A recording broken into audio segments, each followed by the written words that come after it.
गृहमंत्री अमित शाह का 3 दिवसीय जम्मू कश्मीर दौरा, सेना के अधिकारियों के साथ करेंगे बैठक, सुरक्षा के हालात की समीक्षा होगी। अनुच्छेद 370 हटने के बाद शाह का पहला जम्मू कश्मीर दौरा है।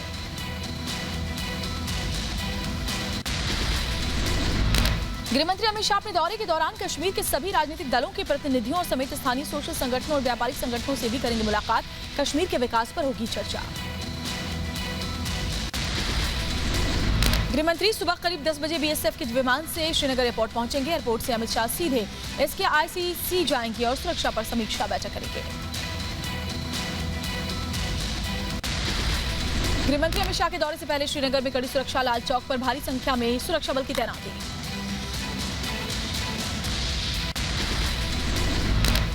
श्रीनगर में ड्रोन से पैनी नजर रखी जा रही। गृहमंत्री अमित शाह के दौरे से पहले घाटी में ड्रोन से निगरानी, सुरक्षा बलों ने पुख्ता किए सुरक्षा इंतजाम।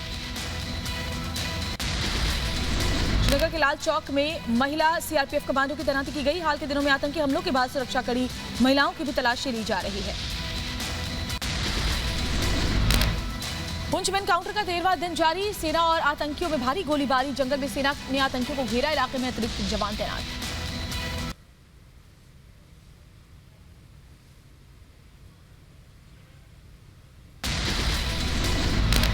जम्मू कश्मीर के पुंछ में पाकिस्तानी साजिश डिफ्यूज हुई है। पुंछ के भाटा डूरियन में तलाशी के दौरान सुरक्षा बलों ने ID के 2 बक्से जब्त कर नष्ट किए।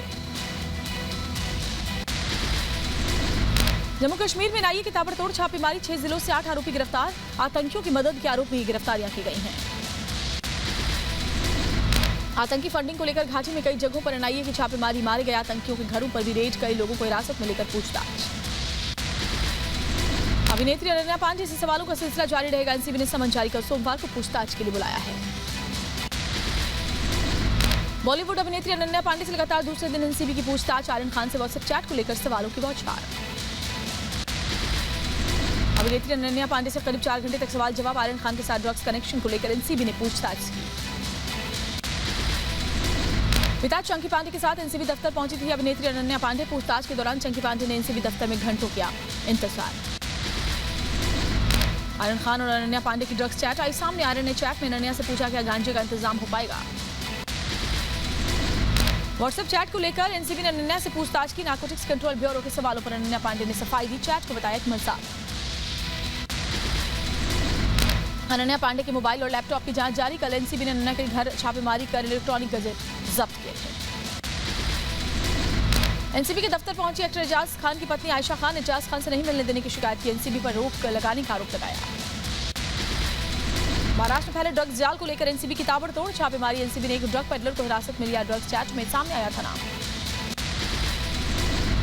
लाइन ऑफ एक्चुअल कंट्रोल पर तनाव के बीच भारतीय सेना का शक्ति प्रदर्शन। पिनाका और स्मर्च मल्टीपल रॉकेट लॉन्चर सिस्टम के जरिए दिखाई ताकत।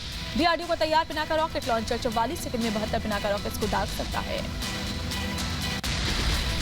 दुश्मनों से लोहा लेने के लिए भारतीय सेना तैयार। लगातार बनाए जा रहे नए हथियार। रक्षा मंत्री राजनाथ सिंह ने बेंगलुरु में ADE केंद्र का दौरा किया। सीडीएस जनरल बिपिन रावत का पाकिस्तान पर हमला, कहा सीमा पार से आतंकवाद को पाकिस्तान का समर्थन। भारत समय समय पर रक्षा रणनीति की करता है समीक्षा। BSF DG पंकज सिंह ने कश्मीर फ्रंटियर के तंगधार और नीरू सेक्टर का दौरा किया। सभी इलाकों में तैनात सुरक्षा बलों की सराहना की। अमेरिका के अलास्का में भारत और अमेरिकी सैनिकों का युद्धाभ्यास जारी। 29 अक्टूबर तक दोनों देशों की सेनाएं कई मोर्चों पर अभ्यास करेंगी। भारतीय सेना की ताकत में इजाफा। ओडिशा के चांदीपुर में DRDO ने high speed expendable aerial target अभ्यास का सफल प्रक्षेपण किया। दिवाली के मौके पर अयोध्या बुलाने के लिए पीएम मोदी को भेजा गया निमंत्रण पत्र। प्रधानमंत्री के निमंत्रण पत्र को पहले रामलला को समर्पित किया गया। इटली में G20 समिट में शामिल होंगे पीएम मोदी। इटली दौरे पर 27 अक्टूबर से 31 अक्टूबर तक प्रधानमंत्री रहेंगे। छत्तीसगढ़ में कांग्रेस की फिर बढ़ी दरार। कांग्रेस हाईकमान के निर्देश के बाद भी सीएम भूपेश बघेल ने कुर्सी छोड़ने से इनकार किया। सूत्रों के मुताबिक सीएम बघेल को 25 या 26 अक्टूबर को दिल्ली तलब किया गया है। कैप्टन अमरिंदर सिंह की महिला दोस्त अरूसा आलम पर पंजाब में संग्राम छिड़ गया है। पंजाब के गृह मंत्री सुखजिंदर सिंह रंधावा ने कहा अरूसा आलम के ISI लिंक की जांच होगी। पंजाब के गृह मंत्री के आरोपों पर कैप्टन ने पलटवार करते हुए कहा सुखजिंदर सिंह रंधावा निजी हमले कर रहे हैं। अरूसा 16 साल से सरकार से क्लियरेंस लेकर भारत आ रही है। चन्नी सरकार को अपने वादों पर ध्यान देना चाहिए। बांग्लादेश में इस्कॉन मंदिर पर हमले के विरोध में इंटरनेशनल सोसाइटी का आज 150 देशों में होगा प्रदर्शन। कोलकाता इस्कॉन के उपाध्यक्ष राधा रमन दास ने कहा, बांग्लादेश में हिंसा पीड़ितों के लिए आज एक दिन का प्रदर्शन और प्रार्थना सभाएं आयोजित की जाएंगी। इस्कॉन मंदिर कोलकाता में बांग्लादेश हिंसा के लगाए गए पोस्टर, कैंडल जलाकर हिंसा का किया गया विरोध। भारतीय सीमा सुरक्षा बल आज राष्ट्रीय पुलिस स्मारक पर एक दिवसीय भव्य समारोह का आयोजन कर वीर जवानों के सर्वोच्च बलिदान को याद करेगा। इस मौके पर शहीदों के परिजनों को सम्मानित भी किया जाएगा। दिल्ली के लक्ष्मी नगर में सिर्फ ₹1 में मिलेगा भरपेट खाना। बीजेपी नेता गौतम गंभीर आज चौथी जन रसोई का उद्घाटन करेंगे। बीजेपी के संसदीय कार्य राज्य मंत्री आनंद स्वरूप शुक्ला का बड़ा बयान, कहा सरकार और शिक्षा नीति के खिलाफ काम करने वाले विद्यालयों और मदरसों को नहीं मिलेगी सरकारी मदद। धर्मांतरण में लिप्त संस्थानों पर हो रही है कठोर कार्रवाई। यूपी के मुख्यमंत्री योगी आदित्यनाथ आज सुल्तानपुर के एक दिवसीय दौरे पर रहेंगे। सीएम योगी यहां कई विकास योजनाओं का लोकार्पण और शिलान्यास करेंगे। एक साथ ही जनसभा को भी संबोधित करेंगे सीएम योगी। सुल्तानपुर के अलावा सीएम योगी अम्बेडकर नगर और वाराणसी भी जाएंगे। सीएम योगी के दौरे को लेकर प्रशासनिक तैयारियां अंतिम चरण में हैं। एआईएमआईएम अध्यक्ष असदुद्दीन ओवैसी आज मेरठ का करेंगे दौरा। इस दौरान ओवैसी शोषित वंचित समाज सम्मेलन को संबोधित करेंगे। ओवैसी के साथ पूर्व सांसद अतीक अहमद की पत्नी और बेटी अतीक अहमद भी मौजूद रहेंगे। बिहार में कांग्रेस और आरजेडी को लगा बड़ा झटका, महागठबंधन टूटा, आरजेडी से अलग हुई कांग्रेस की राह। कांग्रेस के बिहार प्रभारी भक्त चरण दास ने ऐलान किया कि भविष्य में भी अब आरजेडी के साथ कांग्रेस का नहीं रहेगा गठबंधन। उत्तर प्रदेश के बुलंदशहर में हुआ बीएसपी कार्यकर्ता सम्मेलन। पश्चिमी यूपी प्रभारी शमसुद्दीन राय ने बीएसपी को जिताने की अपील की। बीजेपी, एसपी और कांग्रेस की जमकर आलोचना की गई। झांसी के हाफिज जावेद ने दिया एआईएमआईएम चीफ ओवैसी को खुला चैलेंज, का ओवैसी को उत्तर प्रदेश में नहीं मिलेगी एक भी सीट, यूपी में फिर बनेगी योगी की सरकार। यूपी के आगरा में हुआ बड़ा हादसा, हॉस्पिटल की लिफ्ट अचानक फर्स्ट फ्लोर पर आकर गिरी। लिफ्ट में फंसे लोगों में मची चीख पुकार। मथुरा के जिलाधिकारी कार्यालय के पास एक महिला ने किया हाई वोल्टेज ड्रामा। एक शख्स की छेड़खानी से परेशान थी महिला, पुलिस पर लगाया प्रताड़ित करने का आरोप। बिहार के प्रथम मुख्यमंत्री डॉक्टर श्री कृष्ण सिंह की जयंती समारोह का आयोजन कार्यक्रम में शामिल हुए। इस कॉलेज के प्रधानाचार्य ओपी राय, पूर्व सीएम डॉक्टर श्री कृष्ण सिंह विचारों को लेकर ये चर्चा की गई। बिहार के मुजफ्फरपुर के मनिहारी थाना क्षेत्र में एक नवविवाहिता की संदिग्ध हालत में मौत हो गई। परिजनों ने लगाया दहेज के लिए हत्या का आरोप। घटना की खबर पाकर मौके पर पहुंची पुलिस ने शुरू की छानबीन। गाजीपुर की पुरानी पेंशन बहाली को लेकर कर्मचारियों ने निकाला पैदल मार्च। अटेवा के बैनर तले कर्मचारियों ने विकास भवन से निकाला पैदल मार्च। एसडीएम ने कर्मचारियों को दिया आश्वासन, कहा कर्मचारियों की मांगों से पीएम और सीएम को कराया जाएगा अवगत।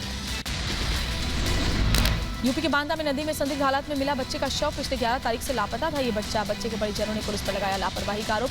कैंडल मार्च निकालकर इंसाफ की मांग की। यूपी के बुलंदशहर में वृद्ध महिला से लुटेरों ने लूटी सोने की चेन। सीसीटीवी में रिकॉर्ड हुई लूट की वारदात। पुलिस लुटेरों की तलाश में जुटी। बुलंदशहर कोतवाली क्षेत्र की घटना। रामपुर पुलिस ने मादक पदार्थ की तस्करी करने वाले 3 तस्करों को गिरफ्तार किया है। तस्करों के पास से पुलिस ने करीब 30 लाख रुपए का मादक पदार्थ जब्त किया है। ग्रेटर नोएडा में दिन दहाड़े दुकान में घुसकर बदमाशों ने लूटपाट की। हार्डवेयर व्यापारी को गन पॉइंट पर लेकर बदमाशों ने लूटे 12,000 रुपए। सीसीटीवी में कैद लूट की घटना। मथुरा के जिलाधिकारी कार्यालय के पास एक महिला ने किया हाई वोल्टेज ड्रामा। एक शख्स की छेड़खानी से ये परेशान थी महिला। एमपी के ग्वालियर में सड़क हादसे की तस्वीरें। सीसीटीवी कैमरे में कैद बेकाबू तेज रफ्तार कार ने दूसरी कार को टक्कर मार दी। आरोपी ड्राइवर को लोगों ने पकड़ा। यूपी के महोबा में पुलिस की मौजूदगी में बार डांसर का डांस। गांव में आयोजित धार्मिक कार्यक्रम में जमकर लगाए गए ठुमके। अश्लील डांस से ग्रामीणों में नाराजगी। महाराष्ट्र के पुणे में गैंग वॉर से हड़कंप। 2 गैंग के बीच फायरिंग में 2 लोगों की मौत। इलाके में सनसनी का माहौल। यूपी के सुल्तानपुर में पुराने विवाद में युवक की जमकर पिटाई हुई। बदमाशों ने लाठी डंडों से जमकर पीटा। गंभीर हालत में अस्पताल में भर्ती करवाया गया। यूपी के गोंडा में फर्जी आधार कार्ड बनाने वाले रैकेट का पर्दाफाश किया गया। 2 आरोपियों को गिरफ्तार किया गया। आरोपियों के पास से 22 फर्जी आधार कार्ड, 2 लैपटॉप, एक प्रिंटर जब्त किया गया है। फिरोजाबाद में 2 बच्चे लापता। परिवार में मचा कोहराम। पीड़ित परिवारों ने थाने में दर्ज करवाई शिकायत। यूपी के बदायूं में लापता युवक का पुलिस ने पता लगाया। परिवार में लौटी खुशियां। 1 साल पहले काम की तलाश में घर से निकला था, जिसके बाद वो लापता हो गया था। उत्तराखंड में बाढ़ और भूस्खलन से मरने वालों की संख्या बढ़कर 69 हुई है। राहत और बचाव में जुटी एनडीआरएफ और एसडीआरएफ की टीमें। उत्तराखंड के चमोली में मुख्यमंत्री पुष्कर सिंह धामी ने की समीक्षा बैठक। बारिश और बाढ़ प्रभावित इलाके का अधिकारियों के साथ दौरा किया। हेल्थ कैंप का भी जायजा लिया। उत्तराखंड में भारी बारिश और भूस्खलन की वजह से हुआ बहुत नुकसान। लैंडस्लाइड के कारण जोशीमठ नीति बॉर्डर रोड पूरी तरह तबाह। उत्तराखंड में कुदरत के कहर के बीच वायुसेना ने संभाली कमान। देहरादून में फंसे ट्रैकिंग के लिए गए शख्स को वायुसेना ने एयरलिफ्ट किया। भारी बारिश की वजह से उफान पर गंगा। उत्तराखंड के हरिद्वार में जलस्तर बढ़ने की वजह से बाढ़ जैसे हालात, अलर्ट पर प्रशासन। केदारनाथ यात्रा के पड़ाव में सोनप्रयाग में तीर्थयात्रियों की भीड़ का एक वीडियो सामने आया। हजारों की तादाद में सोनप्रयाग पुल पर नजर आए लोग। बारिश के चलते 3 दिन से बंद थी यात्रा। उत्तराखंड के उधम सिंह नगर में आपदा पीड़ितों के लिए राहत शिविर। उत्तराखंड पुलिस ने लगाए राहत कैंप। उत्तराखंड के चमोली में मौसम ने बदली करवट। हेमकुंड साहिब पर बर्फ की मोटी चादर जमी। विंटर सीजन के लिए गुरुद्वारे को बंद किया गया। पाकिस्तान के लाहौर में प्रतिबंधित संगठन तहरीक-ए-लब्बैक का हिंसक प्रदर्शन। तहरीक-ए-लब्बैक के समर्थकों ने पुलिस पर पेट्रोल बम से हमला किया। झड़प में कई जवानों के मारे जाने की खबर।